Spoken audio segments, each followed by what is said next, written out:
ॐ श्री गणेशाय नमः। श्री सरस्वत्यै नमः।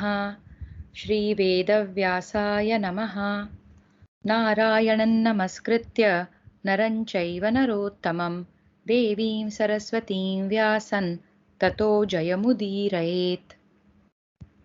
69 अर्जुन का पाताल में प्रवेश और निवात कवचों के साथ युद्धारंभ। अर्जुन उवाच। अर्जुन बोले, राजन, तदनंतर मार्ग में जहां तहां महर्षियों के मुख से अपनी स्तुति सुनते हुए मैंने जल के स्वामी समुद्र के पास पहुंचकर उनका निरीक्षण किया। वह देखने में अत्यंत भयंकर था। उसका पानी कभी घटता बढ़ता नहीं है। उसमें फेन से मिली हुई पहाड़ों के समान ऊंची ऊंची लहरें उठकर नृत्य करती सी दिखाई दे रही थी। वे कभी इधर उधर फैल जाती और कभी आपस में टकरा जाती थी। वहां सब ओर रत्नों से भरी हुई हजारों नावें चल रही थी, जो आकाश में विचरते हुए विमानों की सी शोभा पाती थी, तथा तिमिंगिल तिमिंगिल, कछुए और मगर पानी में डूबे हुए पर्वतों के समान दृष्टिगोचर होते थे। सहस्त्रों शंख सब ओर जल में निमग्न थे। देखते हैं ये दो प्राणी क्या हैं, जलचर। एक विशेष प्रकार के मत्स्य का नाम तिमी है। जो उसे निगल जाता है उस महामत्स्य को तिमिंगल कहते हैं, और दूसरा जो तिमिंगल को भी निगल जाता है उस महामत्स्य का नाम तिमिंगल है। तो ये दो इस तरह के सारे जलचर जो है उस समुद्र में निवास करते थे। जैसे रात में झीने बादलों के आवरण से सहस्रों तारे चमकते दिखाई देते हैं, उसी प्रकार समुद्र के जल में स्थित हजारों रत्न समूह तैरते हुए से प्रतीत हो रहे थे। औरों की तो बात ही क्या है, वहां भयानक वायु भी पथ भ्रांति की भांति भटकने लगती है। वायु का वह चक्कर काटना अद्भुत सा प्रतीत हो रहा था। इस प्रकार अत्यंत वेगशाली जलराशि महासागर को देखकर उसके पास ही मैंने दानवों से भरा हुआ वह दैत्य नगर भी देखा। रथ संचालन में कुशल सारथी मातली तुरंत वहां पहुंचकर पाताल में उतरे तथा रथ पर सावधानी से बैठकर आगे बढ़े। उन्होंने रथ की घरघराहट से सबको भयभीत करते हुए उस दैत्यपुर की ओर धावा किया। तो यहाँ मातली जो है समुद्र के अंदर पानी में भी रथ चला रहे हैं, ऐसा कहा गया है। आकाश में होने वाली मेघ गर्जना के समान उस रथ का शब्द सुनकर दानव लोग मुझे देवराज इंद्र समझकर भय से अत्यंत व्याकुल हो उठे। सभी मन ही मन घबरा गए। सभी अपने हाथों में धनुष बाण, तलवार, शूल, फरसा, गदा और मूसल आदि अस्त्र शस्त्र लेकर खड़े हो गए। ये हमने दूसरी बार पढ़ा है कि अर्जुन को देखकर सब देवराज इंद्र ही तो नहीं है, ऐसा सोचने लगते हैं। तो दो कारण जो दिखते हैं स्पष्ट, एक तो वो इंद्र के ही सारथी मातली को लेकर जाते हैं रथ पर, और दूसरा वो इंद्रपुत्र है, तो हो सकता है कि वो वैसे दिखते हों। दानवों के मन में आतंक छा गया था, इसलिए उन्होंने नगर की रक्षा का प्रबंध करके सारे दरवाजे बंद कर लिए। नगर के बाहर कोई भी दिखाई नहीं देता था। तब मैंने बड़ी भयंकर ध्वनि करने वाले देवदत्त नामक शंख को हाथ में लेकर अत्यंत प्रसन्न हो धीरे धीरे उसे बजाया। कल हमने देखा देवताओं ने ये शंख दिया था अर्जुन को, तो इसलिए इसका नाम देवदत्त है। तो अब वो उस शंख को लेकर गए हैं इस युद्ध में। वह शंखनाद स्वर्गलोक से टकराकर प्रतिध्वनि उत्पन्न करने लगा। उसकी आवाज सुनकर बड़े बड़े प्राणी भी भयभीत हो इधर उधर छिप गए। भारत, तदनंतर निवात कवच नामक सभी दैत्य आभूषणों से विभूषित हो भांति भांति के कवच धारण किए, हाथों में विचित्र आयुध लिए, लोहे के बने हुए बड़े बड़े शूल, गदा, मुसल, पट्टिश, करवाल, रथ चक्र, शतघ्नी यानी कि तोप, भुशुंडी यानी कि बंदूक तथा रत्न जड़ित विचित्र खड्ग आदि लेकर सहस्त्रों की संख्या में नगर से बाहर आए। भरत श्रेष्ठ, उस समय मातली ने बहुत सोच विचार कर समतल प्रदेश में रथ जाने योग्य मार्गों पर अपने उन घड़ों को हाँका। उसके हाँकने पर उन शीघ्रगामी अश्वों की चाल इतनी तेज हो गई कि मुझे उस समय कुछ भी दिखाई नहीं देता था। यह एक अद्भुत बात थी। तदनंतर उन दानवों ने वहां भीषण स्वर और विकराल आकृति वाले विभिन्न प्रकार के सहस्रों बाजे जोर जोर से बजाने आरंभ किए। वाद्यों की उस तुमुल ध्वनि से सहसा समुद्र के लाखों बड़े बड़े पर्वताकार मत्स्य मर गए और उनकी लाशें पानी के ऊपर तैरने लगी। तत्पश्चात उन सब दानवों ने सैकड़ों और हजारों तीखे बाणों की वर्षा करते हुए बड़े वेग से मुझ पर आक्रमण किया। भारत, तब उन दानवों का और मेरा महाभयंकर तुमुल संग्राम आरंभ हो गया, जो निवात कवचों के लिए विनाशकारी सिद्ध हुआ। उस समय बहुत से देवर्षि तथा अन्य महर्षि एवं ब्रह्मर्षि और सिद्धगण उस महायुद्ध में देखने के लिए आए। वे सबके सब मेरी विजय चाहते थे। अतः उन्होंने जैसे तारकामय संग्राम के अवसर पर इंद्र की स्तुति की थी, उसी प्रकार अनुकूल एवं मधुर वचनों द्वारा मेरा भी स्तवन किया। इस प्रकार श्री महाभारत वन पर्व के अंतर्गत निवात कवच युद्ध पर्व में युद्धारंभ विषयक 169वां अध्याय पूरा हुआ। एक टिप्पणी थी इसमें, देखते हैं क्या है। नीलकंठी टीका में लिखा है कि पृथ्वी में उतरकर निम्न स्थल में गए हुए रथ के चक्कों को दृढ़ता पूर्वक पकड़कर ऊंचा किया। तो ये जब नीचे गए वो पानी में, तब का वर्णन है। तो क्या हो रहा है, निवात कवच राक्षसों के साथ अर्जुन का युद्ध हो रहा है। मातली जो है रथ चला रहे हैं और ये सारा युद्ध समुद्र के भीतर हो रहा है और देवता अर्जुन की स्तुति कर रहे हैं। सप्तत्यधिकशततमोऽध्यायः। अर्जुन और निवात कवचों का युद्ध। अर्जुन उवाच। अर्जुन बोले, भारत, तदनंतर सारे निवात कवच संगठित हो हाथों में अस्त्र शस्त्र लिए युद्ध भूमि में वेग पूर्वक मेरे ऊपर टूट पड़े। उन महारथी दानवों ने मेरे रथ का मार्ग रोककर भीषण गर्जना करते हुए मुझे सब ओर से घेर लिया और मुझ पर बाणों की वर्षा आरंभ कर दी। फिर कुछ अन्य महापराक्रमी दानव शूल और पट्टिश आदि हाथों में लिए मेरे सामने आए और मुझ पर शूल तथा भुशुंडियों का प्रहार करने लगे। भुशुंडी हमने देखा बंदूक को कहते हैं। दानवों द्वारा की गई वह शूलों की बड़ी भारी वर्षा निरंतर मेरे रथ पर होने लगी। उसके साथ ही गदा और शक्तियों का भी प्रहार हो रहा था। कुछ दूसरे निवात कवच हाथों में तीखे अस्त्र शस्त्र लिए उस युद्ध के मैदान में मेरी ओर दौड़े। वे प्रहार करने में कुशल थे। उनकी आकृति बड़ी भयंकर थी और देखने में वे काल रूप जान पड़ते थे। तब मैंने उनमें से एक एक को युद्ध में गांडीव धनुष से छूटे हुए सीधे जाने वाले विविध प्रकार के 10-10 वेगवान बाणों द्वारा बींध डाला। मेरे छोड़े हुए बाण पत्थर पर तेज किए हुए थे।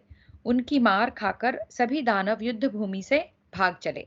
तब मातली उस रथ के घोड़ों को तुरंत ही तीव्र वेग से हाँका। सारथी से प्रेरित होकर वे अश्व नाना प्रकार की चालें दिखाते हुए वायु के समान वेग से चलने लगे। मातली ने उन्हें अच्छी तरह काबू में कर रखा था। उन सब ने वहां दिति के पुत्रों को रौंद डाला। दिति के पुत्र यानी राक्षस। अर्जुन के उस विशाल रथ में 10,000 घोड़े जुटे हुए थे, तो भी मातली ने उन्हें इस प्रकार वश में कर रखा था कि वे अल्पसंख्यक अश्वों की भांति शांत भाव से विचरते थे। मतलब 10,000 घोड़े एक यूनिसॉन में चलना, सिंक्रोनाइज्ड वे में रहना, यानी कि उनको कितने अच्छे से ट्रेन किया था। उन घोड़ों के पैरों की मार पड़ने से, रथ के पहिए की घरघराहट होने से तथा मेरे बाणों की चोट खाने से सैकड़ों दैत्य मर गए। इसी प्रकार वहां दूसरे बहुत से असुर हाथ में धनुष बाण लिए प्राण रहित हो गए थे और उनके सारथी भी मारे गए थे। उस दशा में सारथी शून्य घोड़े उनके निर्जीव शरीर को खींचे लिए जाते थे। तब वे समस्त दानव सारी दिशाओं और विदिशाओं को रोककर भांति भांति के अस्त्र शस्त्रों द्वारा मुझ पर घातक प्रहार करने लगे। इससे मेरे मन में बड़ी व्यथा हुई। उस समय मैंने मातली की अत्यंत अद्भुत शक्ति देखी। उन्होंने वैसे वेगशाली अश्वों को बिना किसी प्रयास के ही काबू में कर लिया। राजन, तब मैंने उस रणभूमि में होना चाहिए शायद। राजन, तब मैंने उस रणभूमि में अस्त्र शस्त्रधारी सैकड़ों तथा सहस्त्रों असुरों को विचित्र एवं शीघ्रगामी बाणों द्वारा मार गिराया। शत्रु दमन नरेश, इस प्रकार पूर्ण प्रयत्न पूर्वक युद्ध में विचरते हुए मेरे ऊपर इंद्र सारथी वीरवर मातली बड़े प्रसन्न हुए। मेरे उन घोड़ों तथा उस दिव्य रथ से कुचल जाने के कारण भी इतने ही दानव मारे गए और बहुत से युद्ध छोड़कर कितने ही दानव मारे गए और बहुत से युद्ध छोड़कर भाग गए। निवात कवचों ने संग्राम में हम लोगों से होड़ सी लगा रखी थी। मैं बाणों के आघात से पीड़ित था, तो भी उन्होंने बड़ी भारी बाण वर्षा करके मेरी प्रगति को रोकने की चेष्टा की। तब मैंने अद्भुत और शीघ्रगामी बाणों को ब्रह्मास्त्र से अभिमंत्रित करके चलाया और उनके द्वारा शीघ्र ही सैकड़ों तथा हजारों दानवों का संहार करने लगा। तदनंतर मेरे बाणों से पीड़ित होकर वे महारथी दैत्य क्रोध से आग बबूला हो उठे और एक साथ संगठित हो खड्ग शूल तथा बाणों की वर्षा द्वारा मुझे घायल करने लगे। भारत, यह देख मैंने देवराज इंद्र के परम प्रिय माधव नामक प्रचंड तेजस्वी अस्त्र का आश्रय लिया। अस्त्र का नाम है माधव। तब उस अस्त्र के प्रभाव से मैंने दैत्यों के चलाए हुए सहस्त्रों खड्ग त्रिशूल और तोमरों के 100 टुकड़े कर डाले। तत्पश्चात दानवों के समस्त अस्त्र शस्त्रों का उच्छेद करके मैंने रोषवश उन सब को भी 10-10 बाणों से घायल करके बदला चुकाया।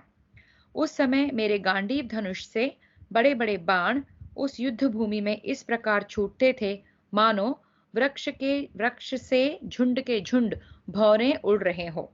मातली ने मेरे इस कार्य की बड़ी प्रशंसा की। तदनंतर उन दानवों के भी बाण मेरे ऊपर जोर जोर से गिरने लगे। मातली ने उनकी उस बाण वर्षा की भी सराहना की। फिर मैंने अपने बाणों द्वारा शत्रुओं के उन सब बाणों को छिन्न भिन्न कर डाला। तो यहाँ मातली ने जो है दानव जो बाण चला रहे थे उनकी भी प्रशंसा की। इस प्रकार मार खाते और मरते रहने पर भी निवात कवचों ने पुनः भारी बाण वर्षा के द्वारा मुझे सब ओर से घेर लिया। तब मैंने अस्त्र विनाशक अस्त्रों द्वारा उनकी बाण वर्षा के वेग को शांत करके अत्यंत शीघ्रगामी एवं प्रज्वलित बाणों द्वारा सहस्त्रों दैत्यों को घायल कर दिया। उनके कटे हुए अंग उसी प्रकार रक्त की धारा बहाते थे जैसे वर्षा ऋतु में वृष्टि के जल से भीगे हुए पर्वतों के शिखर गेरू आदि धातुओं से मिश्रित जल की धारा बहाते हैं। मेरे बाणों का स्पर्श इंद्र के वज्र के समान था। वे बड़े वेग से छूटते और सीधे जाकर शत्रु को अपना निशाना बनाते थे। उनकी चोट खाकर वे समस्त दानव भय से व्याकुल हो उठे। उन दैत्यों के शरीर के 100 टुकड़े हो गए थे। उनके अस्त्र शस्त्र कट गए और उत्साह नष्ट हो गया था। ऐसी अवस्था में निवात कवचों ने मेरे साथ माया युद्ध आरंभ कर दिया। इस प्रकार श्री महाभारत वन पर्व के अंतर्गत निवात कवच युद्ध पर्व में 170वां अध्याय पूरा हुआ। तो निवात कवच के साथ अर्जुन का युद्ध चल रहा है। मातली भी बड़ी निपुणता के साथ रथ चला रहे हैं, घोड़े भी साथ दे रहे हैं, अश्व भी साथ दे रहे हैं और युद्ध अभी भी चल रहा है। निवात कवच भी कुछ कम नहीं है। 1सप्तत्यधिकशततमोऽध्यायः। दानवों के मायामय युद्ध का वर्णन। अर्जुन उवाच। अर्जुन बोले, महाराज, तदनंतर चारों ओर से पत्थरों की बड़ी भारी वर्षा आरंभ हो गई। वृक्षों के बराबर ऊंचे शिलाखंड रणभूमि में गिरने लगे। इससे मुझे बड़ी पीड़ा हुई। तब मैंने महेंद्रास्त्र से अभिमंत्रित वज्रतुल्य वेगवान बाणों द्वारा उस महासमर में गिरने वाले समस्त शिलाखंडों को चूर चूर कर दिया। पत्थरों की वर्षा के चूर्ण होते ही सब ओर आग प्रकट हो गई फ्रिक्शन से। फिर भी वहां आग की चिंगारियों के समूह की भांति पत्थर का चूर्ण पड़ने लगा। तदनंतर मेरे बाणों से वह पत्थरों की वर्षा शांत होने पर महत्तर जलवृष्टि आरंभ हो गई। मेरे पास ही सर्पों के समान मोटी जलधाराएं गिरने लगी। कोसों में अक्ष शब्द का अर्थ सर्प भी मिलता है। अच्छा, यहाँ पर किस संस्कृत शब्द का ट्रांसलेशन सर्प किया है, ये केवल ये बताया गया है। तो वहां मोटे मोटे सांपों जैसी जलधाराएं गिरने लगी। आकाश से प्रचंड शक्तिशालिनी सहस्त्रों धाराएं बरसने लगी, जिन्होंने न केवल आकाश को ही अपितु संपूर्ण दिशाओं और उपदिशाओं को भी सब ओर से ढक लिया। धाराओं की वर्षा हवा के झकोरों और दैत्यों की गर्जना से कुछ भी जान नहीं पड़ता था। स्वर्ग से लेकर पृथ्वी तक एक सूत्र में आबद्ध सी होकर पृथ्वी पर सब ओर जल की धाराएं लगातार गिर रही थी, जिन्होंने वहां मुझे मोह में डाल दिया। तो अर्जुन कंफ्यूज हो गए, इतनी आवाज, इतनी इतनी जल की वृष्टि हो रही है, कुछ दिखाई नहीं दे रहा है और कुछ सुनाई भी नहीं। तब मैंने वहां देवराज इंद्र के द्वारा प्राप्त हुए दिव्य विशोषणास्त्र का प्रयोग किया, जो अत्यंत तेजस्वी और भयंकर था। उससे वर्षा का वह सारा जल सूख गया। मतलब शोषण, विशेष ढंग से शोषण करने वाला अस्त्र। भारत, जब मैंने पत्थरों की वर्षा शांत कर दी और पानी की वर्षा को भी सोख लिया, तब दानव लोग मुझ पर मायामय अग्नि और वायु का प्रयोग करने लगे। फिर तो मैंने, मतलब अभी तक क्या क्या चला, अग्नि की वर्षा हुई, फिर पानी की वर्षा हुई, और अब जो है फिर से अग्नि और वायु का प्रयोग शुरू हुआ। पत्थरों की वर्षा हुई सबसे पहले, तो पत्थर, फिर पानी, फिर अग्नि, फिर वायु। फिर तो मैंने वारुणास्त्र से वह सारी आग बुझा दी। फिर तो मैंने वारुणास्त्र से वह सारी आग बुझा दी और महान शैलास्त्र का प्रयोग करके मायामय वायु का वेग कुंठित कर दिया। भारत, उस माया का निवारण हो जाने पर वे रणोन्मत्त दानव एक ही समय अनेक प्रकार की माया का प्रयोग करने लगे। फिर तो भयंकर अस्त्रों की तथा अग्नि, वायु और पत्थरों की बड़ी भारी वर्षा होने लगी, जो रोंगटे खड़े कर देने वाली थी। उस मायामयी वर्षा ने युद्ध में मुझे बड़ी पीड़ा दी। तदनंतर चारों ओर महाभयानक अंधकार छा गया। घोर एवं दुस्सह तिमिर राशि से संपूर्ण लोकों के आच्छादित हो जाने पर मेरे रथ के घोड़े युद्ध से विमुख हो गए और मातली भी लड़खड़ाने लगा। तिमिर राशि मतलब राशि यानी बहुत सारा, ढेर, और तिमिर यानी अंधेरा, मतलब कि पूरा अंधकार छा गया, जिससे घोड़ों को भी समझ में नहीं आ रहा था और मातली भी लड़खड़ाने लगे। उनके हाथ से घोड़ों के लगाम और चाबुक पृथ्वी पर गिर पड़े और वे भयभीत होकर बार बार मुझसे पूछने लगे, भरत श्रेष्ठ अर्जुन, तुम कहाँ हो? मातली के बेसुध होने पर मेरे मन में भी अत्यंत भय समा गया। तब सुध बुध खोए हुए मातली ने मुझ भयभीत योद्धा से इस प्रकार कहा, निष्पाप कुंती कुमार, प्राचीन काल में अमृत की प्राप्ति के लिए देवताओं और दैत्यों में अत्यंत घोर संग्राम हुआ था, जिसे मैंने अपनी आंखों देखा है। शंबरासुर के वध के समय भी अत्यंत भयानक युद्ध हुआ था। उसमें भी मैंने देवराज इंद्र के सारथी का कार्य संभाला था। इसी प्रकार वृत्रासुर के वध के समय भी मैंने ही घोड़ों की बागडोर हाथ में ली थी। विरोचन नामक बालिका अत्यंत भयंकर महासंग्राम भी विरोचन कुमार बलि का अत्यंत भयंकर महासंग्राम भी मेरा देखा हुआ है। फिर से पढ़ते हैं। तो मातली ने कौन कौन से युद्धों में इंद्र के साथ सारथ्य किया है और देखा है, ये वो बता रहे हैं। शंबरासुर के वध के समय भी मातली थे इंद्र के साथ। वृत्रासुर के वध के समय भी घोड़ों की बागडोर मातली ने संभाली थी। विरोचन कुमार बलि का अत्यंत भयंकर महासंग्राम भी मेरा देखा हुआ है। ये बड़े बड़े भयानक युद्ध मैंने देखे हैं, उनमें भाग लिया है, परंतु पांडुनंदन, आज से पहले कभी भी मैं इस प्रकार अचेत नहीं हुआ। जान पड़ता है विधाता ने आज समस्त प्रजा का संहार निश्चित किया है। अवश्य ऐसी ही बात है। जगत के संहार के अतिरिक्त अन्य समय में ऐसे भयानक युद्ध का होना संभव नहीं है। मातली का यह वचन सुनकर मैंने स्वयं ही अपने आप को संभाला और दानवों के उस महान माया बल का निवारण करते हुए भयभीत मातली से कहा, सूत, आप डरें मत। स्थिरता पूर्वक रथ पर बैठे रहें और देखें मेरी इन भुजाओं में कितना बल है, मेरे गांडीव धनुष तथा अस्त्रों का कैसा प्रभाव है। आज मैं अपने अस्त्रों की माया से इन दानवों की इस भयंकर माया तथा घोर अंधकार का विनाश किए देता हूं। नरेश्वर, ऐसा कहकर मैंने देवताओं के हित के लिए अस्त्र संबंधिनी माया की सृष्टि की, जो समस्त प्राणियों को मोह में डालने वाली थी। उससे असुरों की वे सारी मायाएं नष्ट हो गईं। तब उन अमित तेजस्वी दानव राजाओं ने पुनः नाना प्रकार की मायाएं प्रकट की।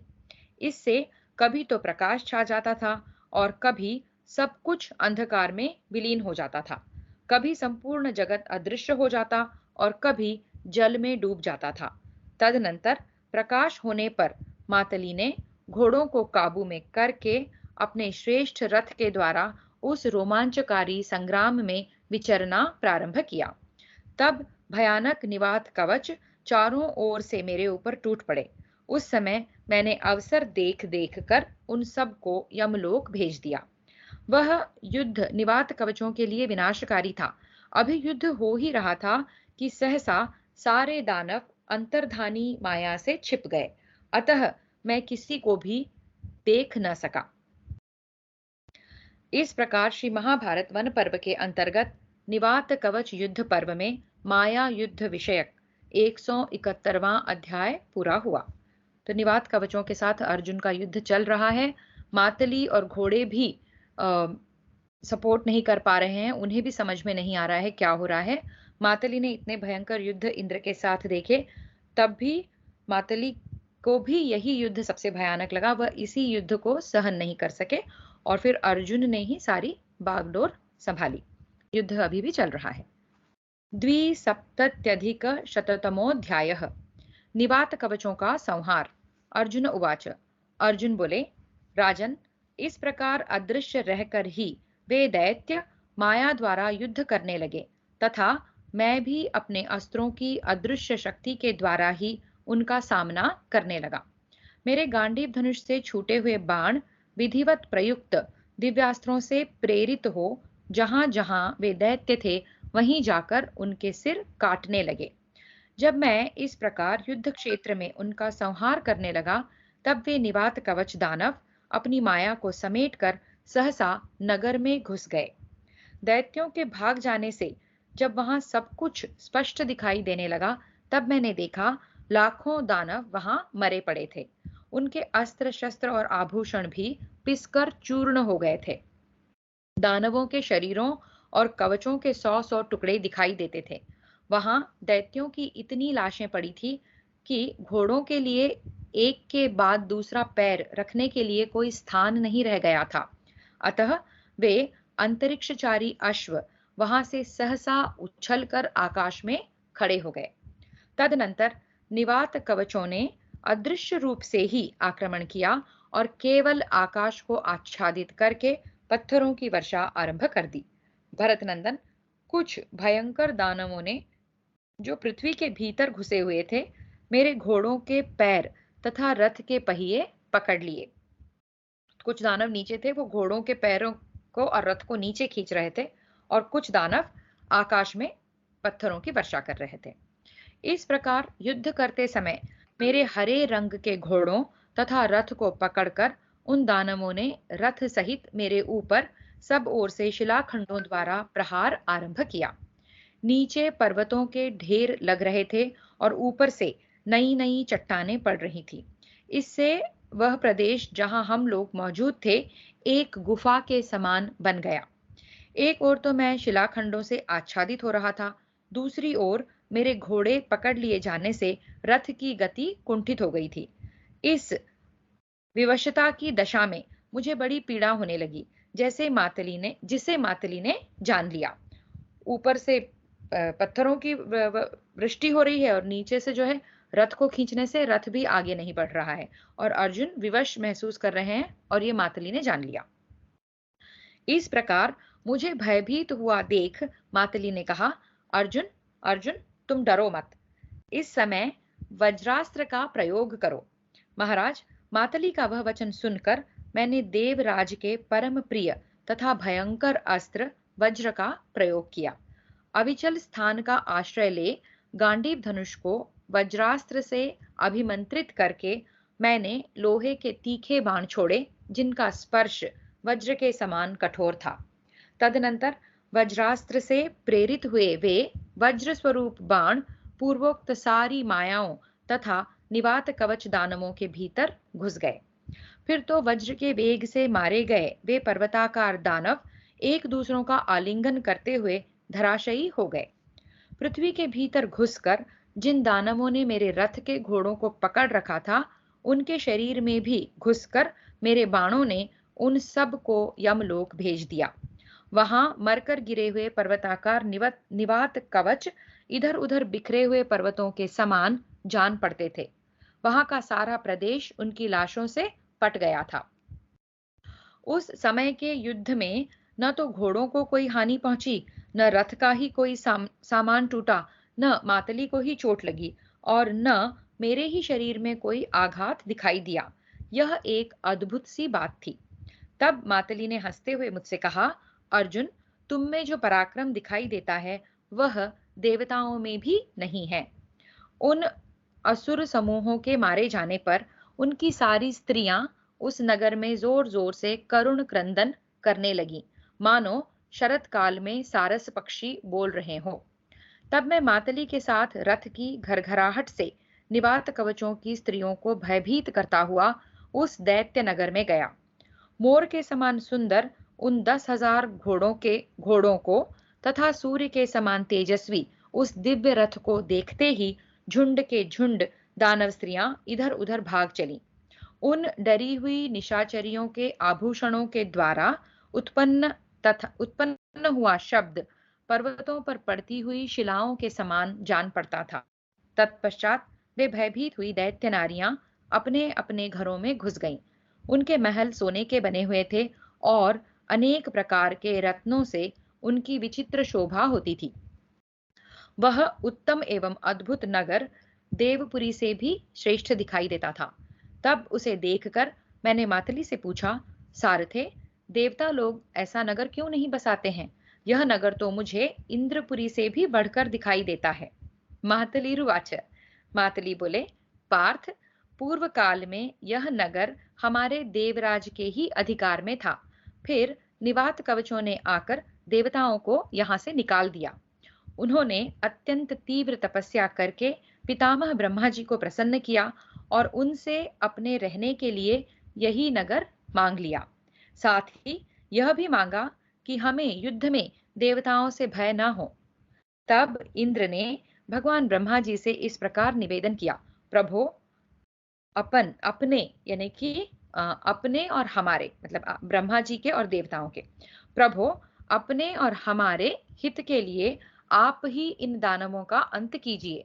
भरत नंदन, उनके ऐसा कहने पर भगवान ब्रह्मा ने कहा, शत्रु दमन देवराज, इसमें दैव का यही विधान है कि तुम ही दूसरा शरीर धारण करके इन दानवों का अंत कर सकोगे।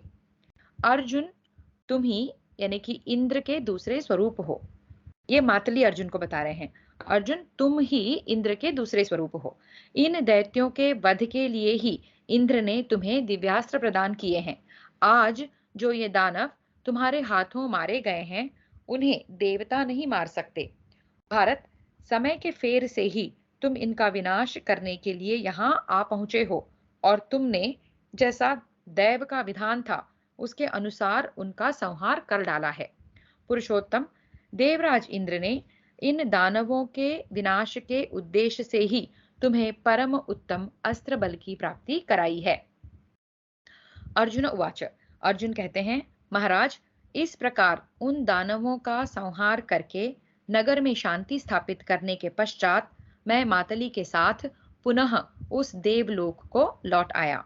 इस प्रकार श्री महाभारत वन पर्व के अंतर्गत निवात कवच युद्ध पर्व में निवात कवच युद्ध विषयक 172वां अध्याय पूरा हुआ।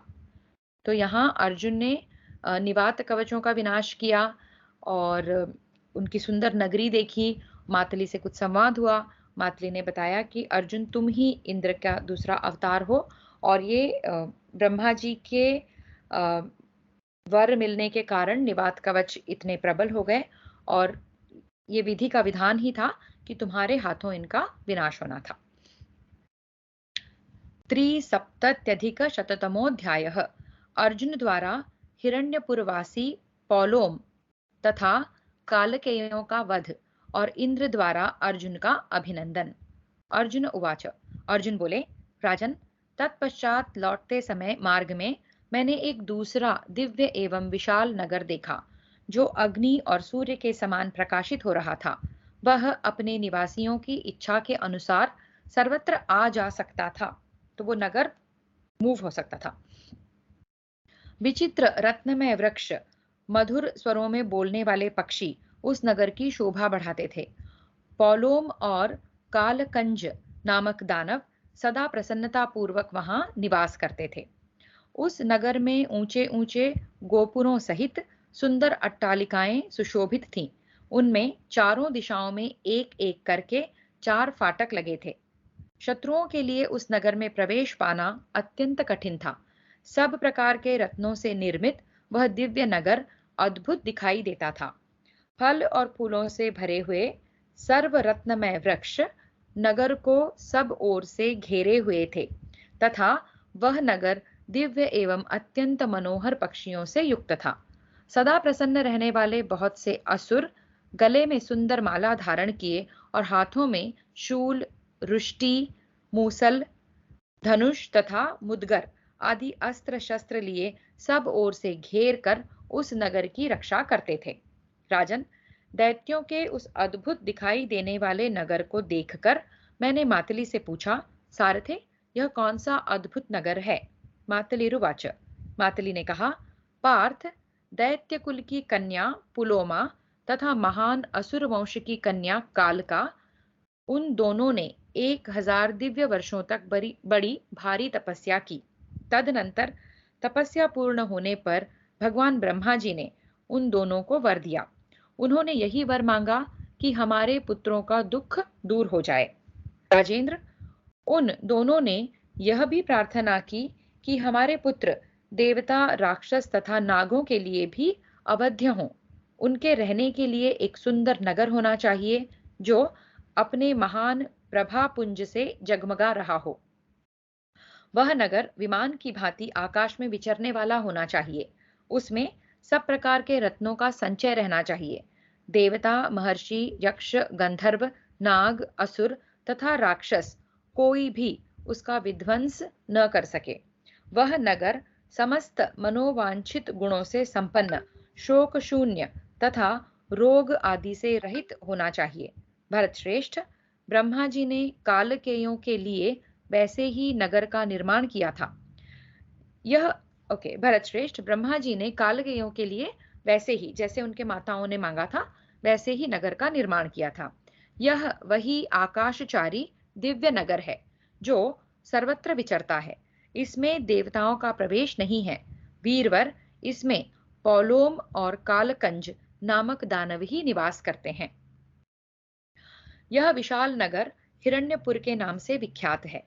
कालकेय तथा पौलोम नामक महान असुर इसकी रक्षा करते हैं। राजन, ये वे ही दानव हैं जो संपूर्ण देवताओं से अवध्य रहकर उद्वेग तथा उत्कंठा से रहित हो यहाँ प्रसन्नता पूर्वक निवास करते हैं। पूर्व काल में ब्रह्मा जी ने मनुष्य के हाथ से इनकी मृत्यु निश्चित की थी। कुंती कुमार, ये कालकंज और पौलोम अत्यंत बलवान तथा दुर्धर्ष हैं। तुम युद्ध में वज्रास्त्र के द्वारा इनका भी शीघ्र ही संहार कर डालो। अर्जुन उवाच। अर्जुन बोले, राजन, हिरण्यपुर को देवताओं और असुरों के लिए अवध्य जानकर मैंने मातली से प्रसन्नता पूर्वक कहा, आप यथाशीघ्र इस नगर में अपना रथ ले चलिए, जिससे देवराज के द्रोहियों को मैं अपने अस्त्रों द्वारा नष्ट कर डालूं। जो देवताओं से द्वेष रखते हैं, उन पापियों को मैं किसी प्रकार मारे बिना नहीं छोड़ सकता। मेरे ऐसा कहने पर मातली ने घोड़ों से युक्त उस दिव्य रथ के द्वारा मुझे शीघ्र ही हिरण्यपुर के निकट पहुंचा दिया। मुझे देखते ही विचित्र वस्त्राभूषणों से विभूषित वे दैत्य कवच पहनकर अपने रथों पर जा बैठे और बड़े वेग से मेरे ऊपर टूट पड़े।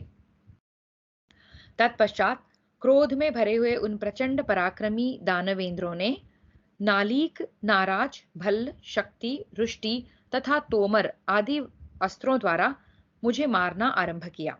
राजन, उस समय मैंने विद्या बल का आश्रय लेकर महती बाण वर्षा के द्वारा अपने अस्त्र शस्त्रों की भारी बौछार को रोका और युद्ध भूमि में रथ के विभिन्न पैंतरे बदलकर विचरते हुए उन सब को मोह में डाल दिया। वे ऐसे किंग कर्तव्य विमूढ़ हो रहे थे कि आपस में ही लड़कर एक दूसरे दानवों को धराशायी करने लगे। फिर से देखते हैं।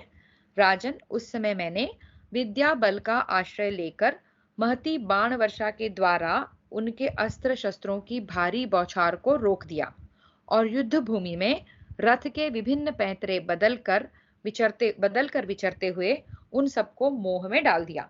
रथ को वो इस प्रकार घुमाने लगे कि राक्षस आपस में ही एक दूसरे को मारने लगे कि शत्रु किस तरफ है और हम हमारे पक्ष के किस तरफ हैं, इसमें उनको भ्रम हो गया। वे ऐसे किंग कर्तव्य विमूढ़ हो रहे थे कि आपस में ही लड़कर एक दूसरे दानवों को धराशायी करने लगे। इस प्रकार मूढ़चित्त हो आपस में ही एक दूसरे पर धावा करने वाले उन दानवों के 100-100 मस्तकों को मैं अपने प्रज्वलित बाणों द्वारा काट काट कर गिराने लगा। वे दैत्य जब इस प्रकार मारे जाने लगे, तब पुनः अपने उस नगर में ही घुस गए तथा दानवी माया का सहारा ले नगर सहित आकाश में ऊंचे उड़ गए। कुरुनंदन, तब मैं बाणों की भारी बौछार करके दैत्यों का मार्ग रोक लिया। तब मैंने बाणों की भारी बौछार करके दैत्यों का मार्ग रोक लिया और उनकी गति कुंठित कर दी। सूर्य के समान प्रकाशित होने वाला दैत्यों का वह आकाशचारी दिव्य नगर उनकी इच्छा के अनुसार चलने वाला था और दैत्य लोग वरदान के प्रभाव से उसे सुखपूर्वक आकाश में धारण करते थे। वह दिव्यपुर कभी पृथ्वी पर अथवा पाताल में चला जाता, कभी ऊपर उड़ जाता, कभी तिरछी दिशाओं में चलता और कभी शीघ्र ही जल में डूब जाता। परंतु इच्छानुसार विचरने वाला वह विशाल नगर अमरावती के ही तुल्य था, परंतु मैंने नाना प्रकार के अस्त्रों द्वारा उसे सब ओर से रोक लिया। अमरावती यानी इंद्र का नगर। राजन, मेरे चलाए हुए लोह निर्मित बाण सीधे लक्ष्य तक पहुंचने वाले थे। उनसे क्षतिग्रस्त हुआ वह दैत्य नगर तहस नहस होकर पृथ्वी पर गिर पड़ा। महाराज, लोहे के बने हुए मेरे बाणों का वेग वज्र के समान था। उनकी मार खाकर वे काल प्रेरित असुर चारों ओर चक्कर काटने लगते थे। तदनंतर मातली आकाश में ऊंचे चढ़कर सूर्य के समान तेजस्वी रथ द्वारा उन राक्षसों के सामने गिरते हुए से शीघ्र ही पृथ्वी पर उतरे। भरतनंदन, उस समय युद्ध की इच्छा से अमर्ष में भरे हुए उन दानवों के 60,000 रथ मेरे साथ लड़ने के लिए डट गए। यह देख मैंने गरुद्ध पंख से सुशोभित तीखे बाणों द्वारा उन सबको घायल करना आरंभ किया। परंतु वे दानव युद्ध के लिए इस प्रकार मेरी ओर चढ़े आ रहे थे मानो समुद्र की लहरें उठ रही हो। तब मैंने यह सोचकर कि मानवोचित युद्ध के द्वारा इन पर विजय नहीं पाई जा सकती, क्रमशः दिव्यास्त्रों का प्रयोग आरंभ किया। परंतु विचित्र युद्ध करने वाले वे सहस्त्रों रथारूढ़ दानव धीरे धीरे मेरे दिव्यास्त्रों का भी निवारण करने लगे। वे महान बलवान तो थे ही, रथ के विचित्र पैंतरे बदलकर रणभूमि में विचर रहे थे। उस युद्ध के मैदान में उनके 100-100 और 1000-1000 के झुंड दिखाई देते थे। उनके मस्तकों पर विचित्र मुकुट और पगड़ी देखी जाती थी। उनके कवच और ध्वज भी विचित्र ही थे। वे अद्भुत आभूषणों से विभूषित हो मेरे लिए मनोरंजन की सी वस्तु बन गए थे। उस युद्ध में दिव्यास्त्रों तथा अभिमंत्रित बाणों की वर्षा करके भी मैं उन्हें पीड़ित न कर सका, परंतु वे मुझे बहुत पीड़ा देने लगे। वे अस्त्रों के ज्ञाता तथा युद्ध कुशल थे। उनकी संख्या भी बहुत थी। उस महान संग्राम में उन दानवों से पीड़ित होने पर मेरे मन में महान भय समा गया। तब मैंने एकाग्र चित्त हो मस्तक झुकाकर देवाधिदेव महात्मा रुद्र को प्रणाम किया और समस्त भूतों का कल्याण हो ऐसा कहकर उनके महान पाशुपतास्त्र का प्रयोग किया। उसी को रौद्रास्त्र भी कहते हैं। वह समस्त शत्रुओं का विनाश करने वाला है। वह महान एवं दिव्य पाशुपतास्त्र संपूर्ण विश्व के लिए वंदनीय है। उसका प्रयोग करते ही मुझे एक दिव्य पुरुष का दर्शन हुआ, जिनके 3 मस्तक, 3 मुख, 9 नेत्र तथा 6 भुजाएं थी। 3 मस्तक, 3 मुख, 9 नेत्र तथा 6 भुजाएं थी। उनका स्वरूप बड़ा तेजस्वी था। उनके मस्तक के बाल सूर्य के समान प्रज्वलित हो रहे थे। शत्रुदमन नरेश लपलपाती जीभ वाले बड़े बड़े नाग उन दिव्य पुरुष के लिए चीर वस्त्र बने हुए थे। भक्तों पर अनुग्रह करने वाले उन महादेव जी ने सर्पों का ही यज्ञोपवीत धारण कर रखा था, मतलब उनके गले में सर्प जनेऊ जैसे। उनके दर्शन से मेरा सारा भय जाता रहा।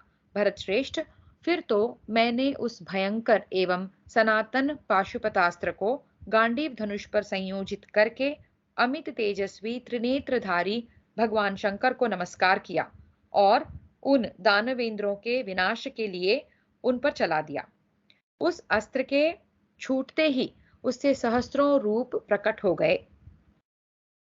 महाराज, मृग, सिंह, व्याघ्र, रीछ, भैंस, नाग, गौ, शरभ, हाथी, शरभ यानी हिरण शायद, हाथी या शेर, वन ऑफ दोस, हाथी, वानर, बैल, सुअर, बिलाव, भेड़िए, प्रेत, मुरुंड, गिद्ध, गरुड़, चमरी गाय, देवता, ऋषि, गंधर्व, पिशाच, यक्ष, देवद्रोही राक्षस, गुह्यक, निशाचर, मत्स्य, गजमुख, उल्लू, मीन तथा अश्व जैसे रूप वाले नाना प्रकार के जीवों का प्रादुर्भाव हुआ। उन सब के हाथों में भांति भांति के अस्त्र शस्त्र एवं खड्ग थे। उसी प्रकार गदा और मुदगर धारण किए हुए बहुत से यातुधान भी प्रकट हुए। तो ये सारे जो पाशुपतास्त्र गांडीव पर लगाकर चलाया था, उससे ये सारे प्रकट हुए। इन सब के साथ दूसरे भी बहुत से जीवों का प्राकट्य हुआ, जिन्होंने नाना प्रकार के रूप धारण कर रखे थे। उन सब के द्वारा यह सारा जगत व्याप्त सा हो गया था। पाशुपतास्त्र का प्रयोग होते ही कोई 3 मस्तक, कोई 4 दाढ़ें, कोई 4 मुख, कोई 4 भुजा वाले अनेक रूपधारी प्राणी प्रकट हुए, जो मांस, मेदा, वसा और हड्डियों से संयुक्त थे। उन सब के द्वारा गहरी मार पड़ने से वे सारे दानव नष्ट हो गए।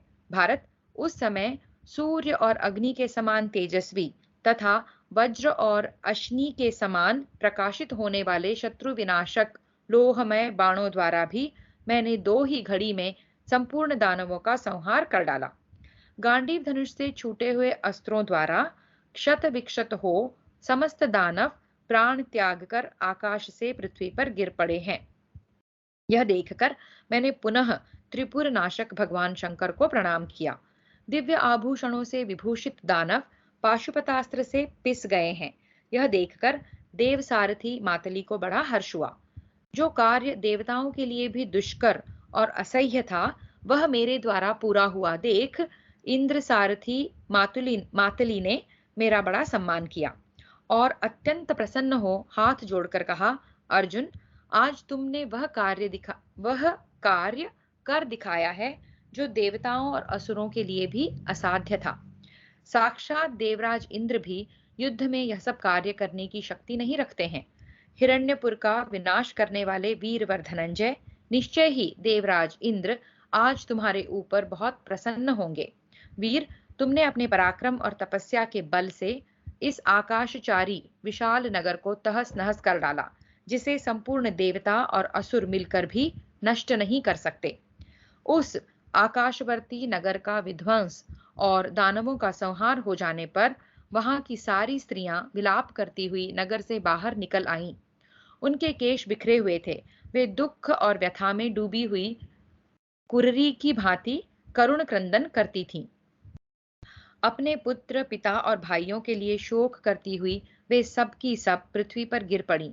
जिनके पति मारे गए थे, वे अनाथ अबलाएं दीनतापूर्ण कष्ट से रोती चिल्लाती हुई छाती पीट रही थी। उनके हार और आभूषण इधर-उधर पड़े थे। दानवों का वह नगर शोकमग्न हो अपनी सारी शोभा खो चुका था। वहां दुख और दीनता व्याप्त हो रही थी।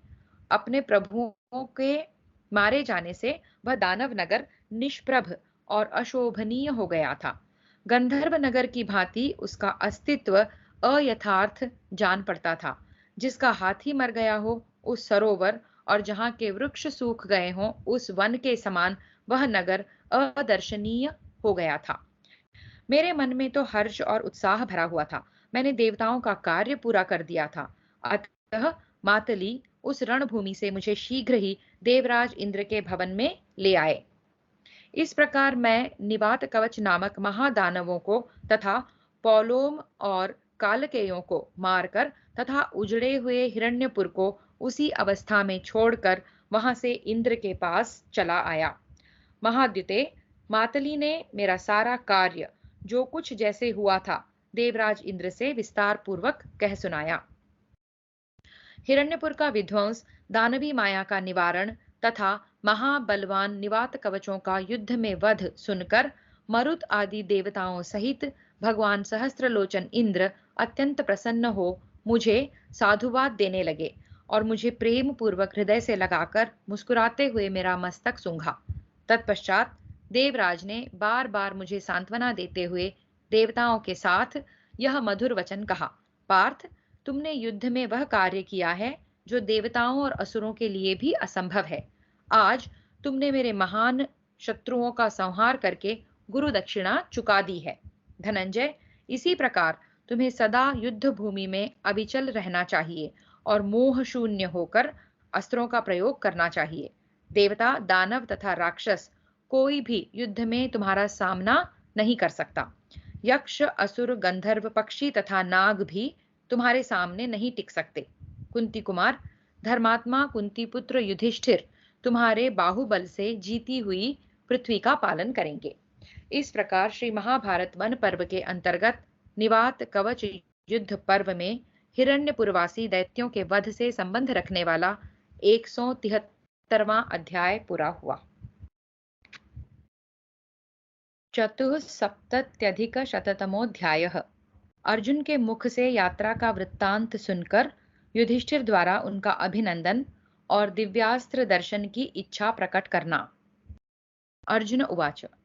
अर्जुन कहते हैं, राजन, तदनंतर मैं देवराज का अत्यंत विश्वास पात्र बन गया। धीरे धीरे मेरे शरीर के सब घाव भर गए। तब एक दिन देवराज इंद्र ने मेरा हाथ पकड़कर कहा, भरत नंदन, तुम में सब दिव्यास्त्र विद्यमान हैं। भूमंडल का कोई भी मनुष्य तुम्हें पराजित नहीं कर सकता। बेटा, भीष्म, द्रोण, कृपाचार्य, कर्ण तथा राजाओं सहित शकुनी, ये सब के सब संग्राम में खड़े होने पर तुम्हारी 16वीं कला के बराबर भी नहीं हो सकते। महाराज, उन देवेश्वर इंद्र ने स्वयं ही मेरे शरीर की रक्षा करने वाला यह अभेद्य दिव्य कवच और यह सुवर्णमयी माला मुझे दी। फिर उन्होंने बड़े जोर की आवाज करने वाला यह देवदत्त नामक शंख प्रदान किया। स्वयं देवराज इंद्र ने ही यह दिव्य किरीट मेरे मस्तक पर रखा था। तत्पश्चात देवराज ने मुझे ये मनोहर एवं विशाल दिव्य वस्त्र तथा दिव्य आभूषण दिए। महाराज, इस प्रकार सम्मानित होकर मैं उस पवित्र इंद्र भवन में गंधर्व कुमारों के साथ सुखपूर्वक रहने लगा। तदनंतर देवताओं सहित इंद्र ने प्रसन्न होकर मुझसे कहा, अर्जुन, अब तुम्हारे जाने का समय आ गया है, क्योंकि तुम्हारे भाई तुम्हें बहुत याद करते हैं। भारत, इस प्रकार द्यूत जनित कलह का स्मरण करते हुए मैंने इंद्र भवन में 5 वर्ष व्यतीत किए हैं। इसके बाद इस गंधमादन की शाखाभूत इस पर्वत के शिखर पर भाइयों सहित आपका दर्शन किया है। युधिष्ठिर उवाच। युधिष्ठिर बोले, धनंजय, बड़े सौभाग्य की बात है कि तुमने दिव्यास्त्र प्राप्त कर लिए। भारत, यह भी भाग्य की ही बात है कि तुमने देवताओं के स्वामी राजराजेश्वर इंद्र को आराधना द्वारा प्रसन्न कर लिया। निष्पाप परंतप, सबसे बड़ी सौभाग्य की बात तो यह है कि तुमने देवी पार्वती के साथ साक्षात भगवान शंकर का दर्शन किया और उन्हें अपनी युद्ध कला से संतुष्ट कर लिया। भरत श्रेष्ठ, समस्त लोकपालों के साथ तुम्हारी भेंट हुई, यह भी हमारे लिए सौभाग्य का सूचक है। हमारा अहोभाग्य है कि हम उन्नति के पथ पर अग्रसर हो रहे हैं। अर्जुन, हमारे भाग्य से ही तुम पुनः हमारे पास लौट आए। आज मुझे यह विश्वास हो गया है कि हम नगरों से सुशोभित समूची वसुधा देवी को जीत लेंगे। अब हम धृतराष्ट्र के पुत्रों को भी अपने वश में पड़ा हुआ ही मानते हैं। भारत, अब मेरी इच्छा इन दिव्यास्त्रों को देखने की हो रही है, जिनके द्वारा तुमने उस प्रकार के उन महापराक्रमी निवात कवचों का विनाश किया है। अर्जुन उवाच। बड़े सुंदर शब्द हैं धर्मराज के अर्जुन के लिए, और अब वो दिव्यास्त्र देखना चाहते हैं। अर्जुन उवाच। अर्जुन बोले, महाराज, कल सवेरे आप उन सब दिव्यास्त्रों को देखिएगा जिनके द्वारा मैंने भयानक निवात कवचों को मार गिराया है। वैशंपायन उवाच। वैशंपायन जी कहते हैं, राजन, इस प्रकार अपने आगमन का वृत्तांत सुनाकर सब भाइयों सहित अर्जुन ने वहां वह रात व्यतीत की।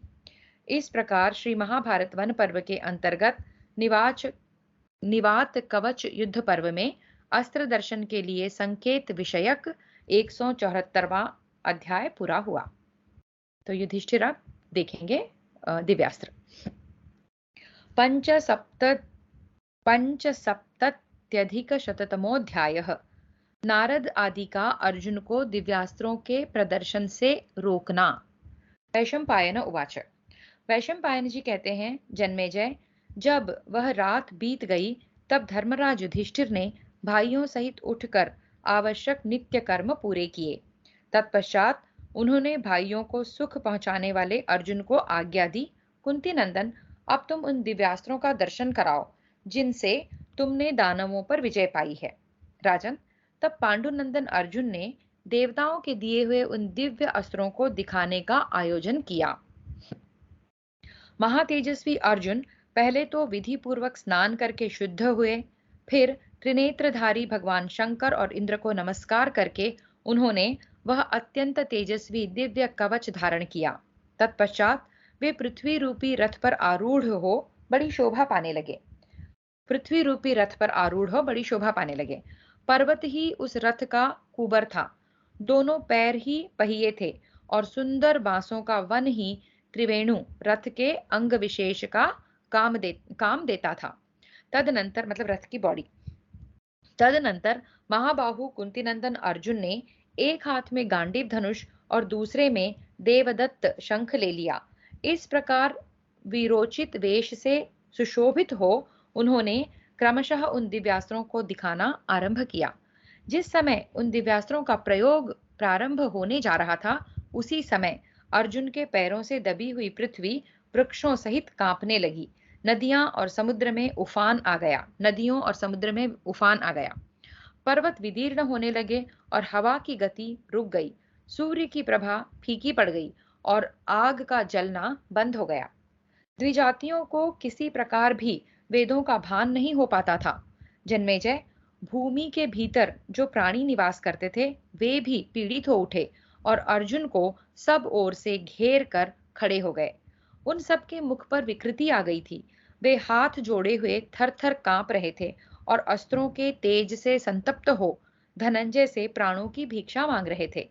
इसी समय ब्रह्मर्षि, सिद्ध महर्षि, समस्त जंगम प्राणी, श्रेष्ठ देवर्षि, देवता, यक्ष, राक्षस, गंधर्व, पक्षी तथा आकाशचारी प्राणी सभी वहां आकर उपस्थित हो गए। इसके बाद ब्रह्मा जी, समस्त लोकपाल तथा भगवान महादेव अपने गणों सहित वहां आए। महाराज, तदनंतर वायुदेव पांडुनंदन अर्जुन पर सब ओर से विचित्र सुगंधित दिव्य मालाओं की वृष्टि करने लगे। राजन, देव प्रेरित गंधर्व नाना प्रकार की गाथाएं गाने लगे और झुंड की झुंड अप्सराएं नृत्य करने लगी। नराधिप, उस समय देवताओं के कहने से देवर्षि नारद अर्जुन के पास आए और उनसे यह सुनने योग्य बात कहने लगे। अर्जुन, अर्जुन, इस समय दिव्यास्त्रों का प्रयोग न करो। भारत, ये दिव्य अस्त्र किसी लक्ष्य के बिना कदापि नहीं छोड़े जाते। कोई लक्ष्य मिल जाए तो भी ऐसा मनुष्य कभी इनका प्रयोग न करे जो स्वयं संकट में न पड़ा हो। गुरुनंदन, इन दिव्यास्त्रों का अनुचित रूप में प्रयोग करने पर महान दोष प्राप्त होता है। ये बार बार कहा है कि कोई मनुष्य जब तक तुम पर अटैक नहीं करे, खुद को जब तक, स्वयं को जब तक संकट में पड़ा हुआ तुम ना पाओ, तब तक दिव्यास्त्रों का प्रयोग नहीं करना है। धनंजय, शास्त्र के अनुसार सुरक्षित रखे जाने पर ही ये अस्त्र सबल और सुखदायक होते हैं, इसमें संशय नहीं है।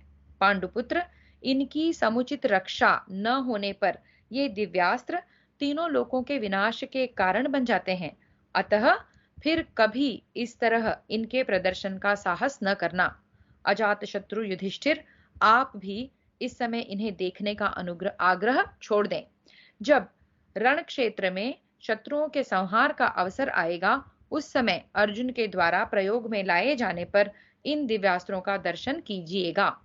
तो नारद मुनि ने ये सारा जो प्रदर्शनी लगी हुई थी दिव्यास्त्रों की, उसको रोका। वैशंपायन उवाच, वैशंपायन जी कहते हैं, नरश्रेष्ठ, इस प्रकार अर्जुन को दिव्यास्त्रों के प्रदर्शन से रोककर संपूर्ण देवता तथा अन्य सभी प्राणी जैसे आए थे वैसे लौट गए। कुरुनंदन, उन सब के चले जाने पर सब पांडव द्रौपदी के साथ बड़े हर्ष पूर्वक उसी वन में रहने लगे। इस प्रकार श्री महाभारत वन पर्व के अंतर्गत निवात कवच युद्ध पर्व में अस्त्र दर्शन विषयक 175वां अध्याय पूरा हुआ। हरि ओम।